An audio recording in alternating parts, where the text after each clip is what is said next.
Ni matumaini yangu kwamba ubuheri wa afya. Hujambo mtazamaji. Kutoka idhaa ya Kiswahili ya Radio China Kimataifa, hii ni Nuru ya Mashariki tuliokuandalia hii leo. Mchezo wa kwanza duniani wa ngumi kati ya roboti waanza China. Mashindano ya mashua za joka yafanyika Hubei na Jiangxi kuchangamsha tamasha la Duanwu, na Beijing ya rekodi zaidi ya safari milioni 2.3 za wageni mwaka huu. Kwa hizi na habari nyinginezo nyingi, jumuika nami Khamis Darwesh.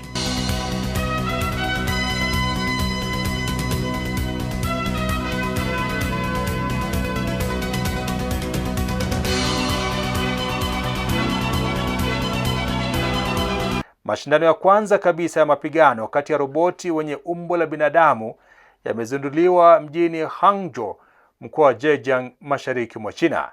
Mashindano haya ya World Robot Competition Mecha Fighting Series yameandaliwa na China Media Group CMG, yakihusisha roboti wa kisasa waliotengenezwa na kampuni ya Unitary Robotics na wanaomudu mbinu mbalimbali za mapigano. Jacob Mogoa anaripoti zaidi.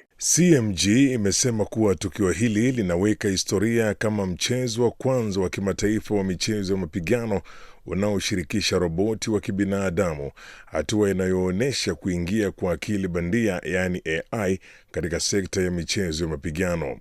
Roboti wote wanaoshiriki wametengenezwa kwa teknolojia ndani ya China. Mashindano haya yamejumuisha maonyesho na mechi za ushindani ambapo roboti huonesha mbinu mbalimbali za mapigano, huku wengine wakidhibitiwa moja kwa moja na binadamu uwanjani. Unity Robotics, mmoja wa vinara wa teknolojia ya roboti wa kibinadamu nchini China, ni mshirika mkuu wa mashindano haya. Katika maonyesho, roboti walionyesha uwezo wao wa kupigana wawili kwa wawili na kwa makundi. Katika sehemu ya mashindano, timu 4 za waendeshaji wa binadamu zilitumia roboti kushindana kwa mtindo wa mchuano wa ndondi. Kwa mujibu wa taasisi ya elektroniki ya China, soko la roboti wa kibinadamu nchini China linatarajiwa kufikia thamani ya yuan bilioni 870, ikiwa ni zaidi ya dola bilioni 120 za Kimarekani ifikapo mwaka wa 2030, huku maendeleo ya kasi ya akili yenye mwili yaani embodied intelligence yakiendelea kusukuma matumizi yao katika viwanda na kaya. Mashindano ya kusisimua ya mashua za joka yamefanyika katika miji kadhaa ya China mwishoni mwa wiki iliyopita kwa ajili ya kusherehekea tamasha lijalo la mashua za joka, yakichangamsha hali ya sherehe na kuhamasisha umma kushiriki katika michezo. Hii hapa ripoti niliyoiandaa. Tamasha la mashua za joka, ambalo pia linajulikana kama tamasha la Duanwu, huadhimishwa siku ya 5 ya mwezi wa 5 katika kalenda ya mwezi ya China kumkumbuka mshairi wa Kichina aliyekuwa mzalendo wa kale Chu Yuan. Tamasha hilo litaadhimishwa Mei 31 mwaka huu katika jiji la Huanggang lililoko katika mkoa wa Hubei katikati mwa China. Mashindano ya mashua za joka yalifunguliwa Jumamosi, yakiwa na timu 30 kutoka katika mkoa huo zilizoshiriki katika tukio hilo la siku 2. Mashindano haya yalijumuisha matukio makuu matatu: mashindano ya moja kwa moja ya mita 200, mashindano ya moja kwa moja ya mita 500 na mashindano mapya ya kuvutana kwa mashua za joka. Miongoni mwa haya, tukio jipya la kuvutana ndilo lililovutia zaidi, ambapo vikundi viwili vya washiriki hushindana wakiwa kwenye mashua moja, wakivuta kwa nguvu kuelekea pande tofauti. Baada ya siku 2 za ushindani mkali, washindi 6 bora kwa kila tukio walituzwa Jumapili. Mashindano mengine ya mashua za joka yalifanyika katika jiji la Yichun, mkoa wa Jiangxi, mashariki mwa China, yakivutia timu 18 za mashua za joka zenye jumla ya washiriki 432. Mashindano yalizinduliwa rasmi saa 2 asubuhi. Katikati ya midundo ya ngoma ya kusisimua, washiriki walipiga kasia kwa pamoja, wakikimbilia mstari wa mwisho kwa nguvu zote. Sisi sote ni wapenzi wa mashua za joka. Tumeanza mazoezi kila siku saa 6 au saa 7 hivi jioni baada ya kazi tangu mwezi mmoja uliopita, ili tu kuonyesha roho ya ushindani na pia upendo wetu kwa mashua za joka. Tukio hilo lilifuata mbio za moja kwa moja za mita 500 kwa mashua za jadi za watu 22, ambalo ni lenye burudani ya hali ya juu na kuvutia makumi ya maelfu ya watazamaji. Watazamaji waliokuwa kwenye kingo za mto walishangilia kwa sauti kubwa na kuongeza msisimko wa tukio hilo. China imezindua kisiwa cha kwanza kisicho na kaboni katika bonde la mto Yangtze baada ya kukamilika na kuunganishwa kwenye gridi kwa mradi mkubwa wa umeme wa upepo katika kisiwa cha Mianchuan, mkoa wa Jiangxi. Hatua hii ni mafanikio makubwa katika kuendeleza matumizi ya nishati mbadala kwa kiwango kikubwa na kuhimiza maendeleo ya kijani katika ukanda wa kiuchumi wa mto Yangtze. Ronald Mutie anaripoti.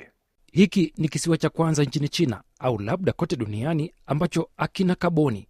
Mradi wa nguvu za upepo katika kisiwa cha Mianchuan kilichoko katika mkoa wa Jiangxi mashariki mwa China umekamilisha muunganisho kamili kwenye gridi ya umeme kwa kutumia nishati badala kwa kiwango kikubwa na kuashiria kuanza rasmi kwa uendeshaji wa kisiwa cha kwanza ambacho hakina kaboni katika bonde la mto Yangtze.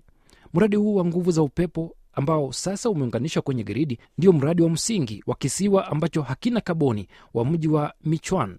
Maelfu ya mafundi walifanya kazi kwa kipindi cha mwaka 1.5 kujenga mitambo 18 ya upepo pamoja na mfumo wa nishati ya hifadhi unaosaidia kwenye kisiwa hicho. Kwa kuunganishwa na mradi wa awali wa nishati ya jua, kisiwa hiki sasa kina mfumo wa usambazaji wa nishati safi wa kujitegemea na hivyo basi kuwa kisiwa cha kwanza ambacho hakina kaboni katika bonde la mto Yangtze na kufanikisha uzalishaji wa umeme wa nishati badala kwa kiwango kikubwa. Mpango huu unatarajiwa kutoa nishati safi kwa wakazi wa eneo hilo la Michuan na maeneo ya jirani, hivyo basi kuchangia maendeleo ya kijani katika ukanda wa kiuchumi wa mto Yangtze. Baada ya mradi kuanza kufanya kazi, uzalishaji wa umeme wa kila mwaka utafikia zaidi ya kilowati milioni 240 kwa saa, ambayo ni sawa na kuokoa tani 96,000 za makaa ya mawe kwa mwaka na kupunguza uzalishaji wa dioksidi kaboni kwa tani 240,000. Wakati huo utatatua kabisa tatizo la kutegemea chanzo kimoja cha umeme katika kisiwa hiki cha Mianchuan. Baada ya kuanza kwa kisiwa kisicho na kaboni, mahitaji ya nishati kwa ajili ya uzalishaji wa maisha ya kila siku kwa wakazi 32,000 wa kisiwa hicho cha Michuan yataweza sasa kufanikishwa na kujitegemea, huku kiasi kikubwa cha umeme wa kijani ukiunganishwa kwenye gridi ya taifa. Kwa kuangalia mbele, kisiwa hicho ambacho hakina kaboni cha Michuan kitaendeleza kwa upana muunganiko wa rasilimali mbalimbali kama vile upepo, jua, hifadhi ya nishati, hidrojeni, kilimo na utalii. Lengo ni kujenga mfumo wa nishati safi kwa kutumia vyanzo kama vile umeme wa upepo na jua ili kukuza mfumo mpya wa nishati katika bonde la mto Yangtze. Jiji la Beijing limerekodi safari milioni 2.3 za kuingia na kutoka kwa wageni mwaka huu kufikia Jumanne ya wiki hii. Hili ni ongezeko la 39.3 kumradhi ikilinganishwa na mwaka jana, kama anavyotueleza mwanahabari wetu Tom Wanjala. Kwa mjibu wa takwimu rasmi, Beijing imeshuhudia jumla ya safari milioni 8 za kuingia na kutoka mwaka huu, ikifikia kiwango hicho mwezi mmoja mapema zaidi ikilinganishwa na mwaka uliopita, huku kukiwa na ongezeko la 22.1 mwaka hadi mwaka. Miongoni mwa wasafiri hao, wageni kutoka nchi zingine walichangia 28.6 ya jumla ya walioingia na kutoka jijini humo. Takwimu zinaonyesha kuwa zaidi ya wageni milioni 1 waliingia Beijing, ongezeko la 39.3 kulinganisha na kipindi kama hicho mwaka uliopita. Zaidi ya wageni 600,000 walitumia fursa ya kuingia bila visa au vibali vya muda vya saa 240, idadi ambayo karibu imeongezeka mara 2 kutoka mwaka uliopita. Zaidi ya 70% ya wageni hao walifika Beijing kwa madhumuni ya utalii, biashara au kutembelea familia, ongezeko la 41.4 ikilinganishwa na mwaka jana. Aidha, idadi ya wageni wa kigeni miongoni mwao waliowasili imekuwa ikipanda kila mwezi kutoka 21% mwezi Januari hadi 36.4 mwezi Aprili mwaka huu. Kuanzia tarehe 1 mwezi Juni mwaka huu, sera mpya ya kuingia bila visa itapanuliwa kwa nchi 5 zaidi ambazo ni Brazil, Argentina, Chile, Peru na Uruguay, hatua inayotarajiwa kuongeza zaidi idadi ya watalii wa kimataifa wanaoitembelea Beijing. Mizigo ya kwanza kwa ajili ya maonesho ya 4 ya biashara na uchumi kati ya China na Afrika imekamilisha kupitia taratibu za ukaguzi wa forodha. Shughuli hiyo iliyofanyika siku ya Ijumaa huko Changsha, mji mkuu wa mkoa wa Hunan nchini China. Simu Wanjala anaarifu zaidi.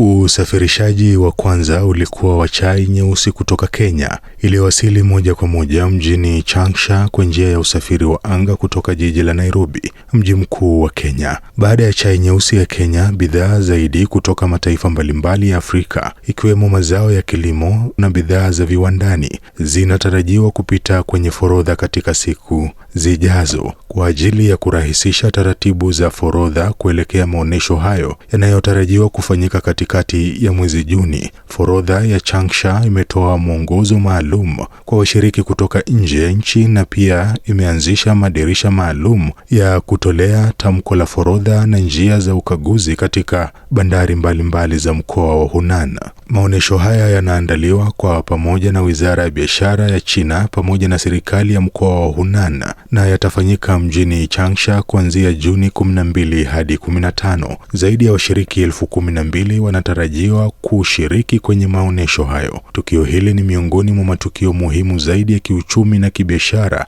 kati ya China na Afrika ndani ya mwaka huu.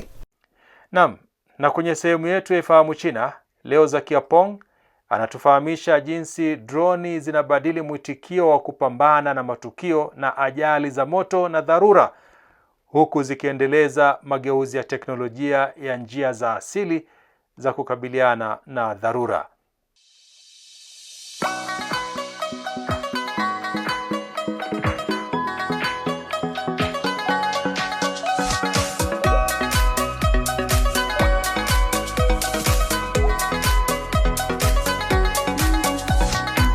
Hujambo na karibu katika kipindi cha Ifahamu China. Mimi ni Zakia Peng. Droni zinaendelea kuchukua nafasi muhimu katika juhudi za kukabiliana na ajali za moto na dharura nchini China, zikiongeza ufanisi, uhakika na usalama, huku zikiendeleza mageuzi ya teknolojia ya njia za asili za kukabiliana na dharura. Kutokana na uwezo wao mpana wa kusimamia usafiri wa ubora wa juu na unyumbufu, droni zimekuwa muhimu sana kwa timu za kukabiliana na ajali za moto na dharura nchini China na kutoa msaada mkubwa kwa kupambana na mioto mijini na misituni.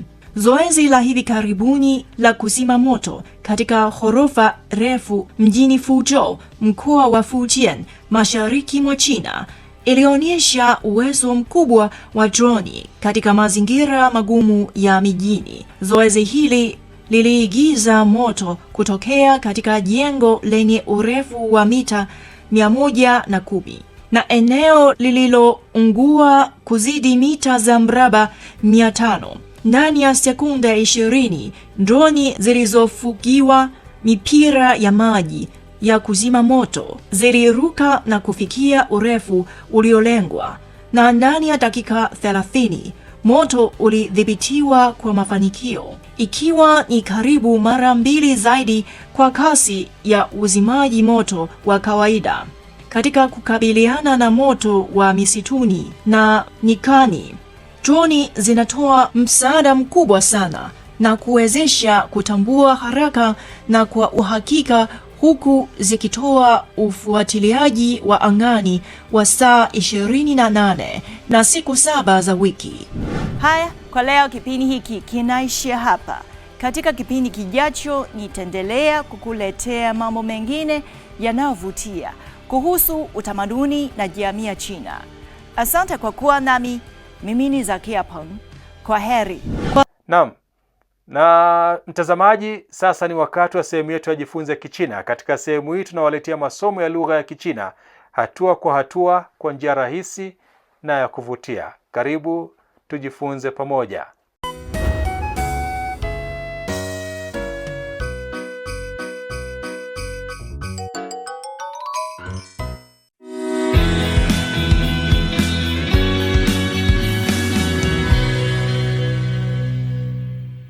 第2课，你叫什么？ Mambo, Karibu katika darasa la Kichina la YCT. Somo la YCT ni mfumo wa mafunzo ya lugha ya Kichina unaowaongoza watoto kujifunza Kichina kwa ufanisi na kuinua kiwango chao cha uelewa wa lugha ya Kichina kwa pande zote. Leo tutajifunza jinsi ya kuandika herufi za Kichina. Tafadhali andaa karatasi na kalamu yako. Kujifunza herufi za Kichina. Tafadhali chagua herufi sahihi za Kichina kulingana na pinyin, kisha fuatana na mwalimu kuandika. Niambie, ipi ni sahihi? 第一个 Hebu tuone kosa liko wapi katika herufi ya pili. Sasa hebu tuone jinsi ya kuandika herufi hii ya Kichina kwa usahihi. Tafadhali andika pamoja nami.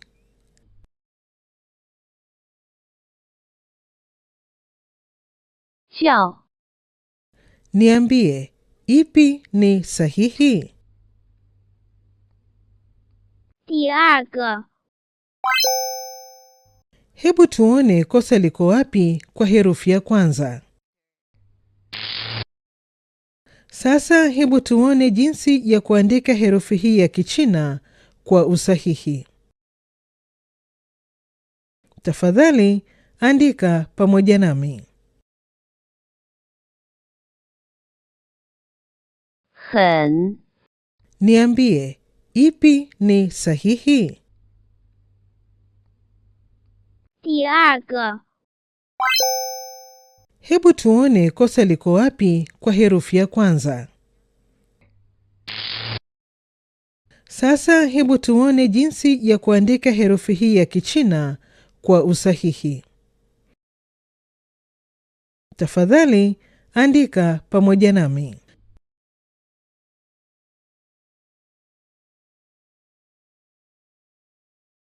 他 Niambie, ipi ni sahihi? 第一个 Hebu tuone kosa liko wapi katika herufi ya pili. Sasa hebu tuone jinsi ya kuandika herufi hii ya Kichina kwa usahihi. Tafadhali andika pamoja nami.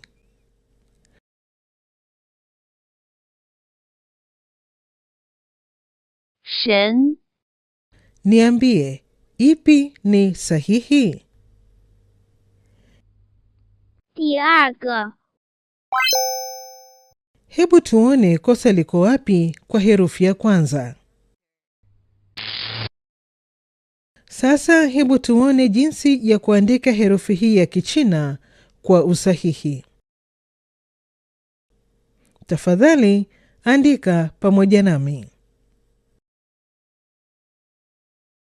Tafadhali jibu sahihi kuendana na swali.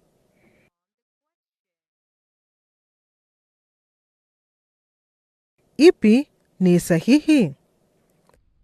你叫什么？第二个，我叫月月。认识你很高兴。第一个，认识你很高兴。你好。第一个，你好。老师好。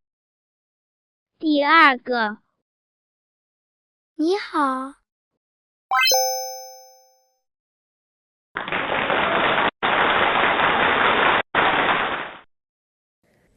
Kazi ya kufanya nyumbani ya leo ni kuandika herufi za Kichina.